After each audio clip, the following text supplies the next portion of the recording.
Assalamualaikum to all my active and energetic students. I hope you all will be absolutely fit and fine like always. In today's lecture, we are going to learn about the passive voice of past perfect tense. Okay, ji. As in all lectures, I have told you that the main formula of the past perfect tense is object, then helping verb, then verb in third form will be used, then by in the last we use subject in its objective case. तो ये हमारे पास passive voice होते हैं past perfect tense के, ठीक है। तो अगर हम past perfect tense passive voice जो का मेन फार्मूला है वो ये है। अब हम पास्ट परफेक्ट टेंस का पेसिव एक्टिव वॉइस का फार्मूला रिपीट कर लेते हैं, जो कि था सब्जेक्ट, उसके बाद था हेड, फिर थी हमारे पास वर्ब की थर्ड फॉर्म, उसके बाद एंड में लगा देते हमने ऑब्जेक्ट। अब अगर हम इसके पेसिव वॉइस की बात करें तो इसमें सबसे पहले यूज़ किया जाएगा ऑब्जेक्ट, उसके बाद जो पास्ट परफेक्ट के हेल्पिंग वर्ब है वो है हैड, उसके बाद होगा बीन, फिर हमेशा की तरह वर्ब की थर्ड फॉर्म यूज़ की जाएगी, फिर आएगा बाय, और उसके आखिर में हमारे पास आएगा सब्जेक्ट अपने ऑब्जेक्टिव केस के अंदर। तो ये है इसके पेसिव वॉइस का फार्मूला, ठीक है। तो मेन फार्मूला इसका है ऑब्जेक्ट, हेल्पिंग वर्ब, आपकी third form, by, subject. Active voice में सब्जेक्ट था, हेड थे, वर्ब की थर्ड फॉर्म थी और ऑब्जेक्ट था। जब हम इसका पेसिव बनाते हैं तो उसमें ऑब्जेक्ट आता है, हेड आता है, बीन आता है, उसके बाद वर्ब की थर्ड फॉर्म आती है, उसके बाद बाय, और उसके लास्ट में हम लोग सब्जेक्ट यूज़ करते हैं। If we talk about the example of the past perfect tense, for example I have written a sentence here like they have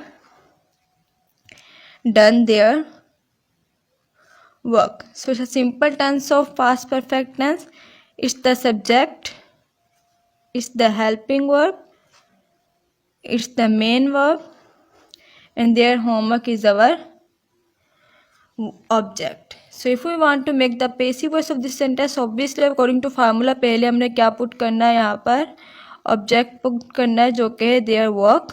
work singular है इसलिए इसके साथ सॉरी यहाँ पे मैंने मिस्टेक कर दी, क्योंकि ये पास्ट परफेक्ट है तो हम लोग यहाँ पे हैड ही लगाएंगे, ठीक है। तो पास्ट परफेक्ट में सिंगुलर है, प्लूरल का कोई कॉन्सेप्ट नहीं होता, इसलिए हमें यहाँ पे हैड ही लगाना है। उसके बाद आ गया बीन, वर्ब की थर्ड फॉर्म हमारे पास डन ही रहेगी, उसके बाद बाय आएगा, और आखिर में हमने लगा दिया देम। तो ये सिंपल हमारे पास इसका पेसिव में कन्वर्ट हो गया, ठीक है।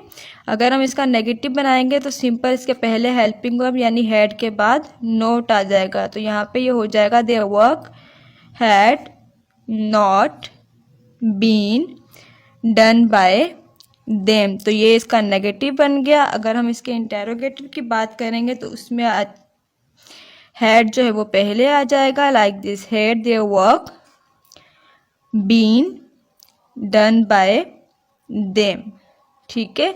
तो ये बन गया इसका इंटेरोगेटिव। अगर हम इसके इंटरनेगेटिव की बात करें, नेगेटिव इंटेरोगेटिव जिसे कहते हैं, तो ये सिंपल हो जाएगा हैड देयर वर्क, फिर सब्जेक्ट के बाद not been done by them.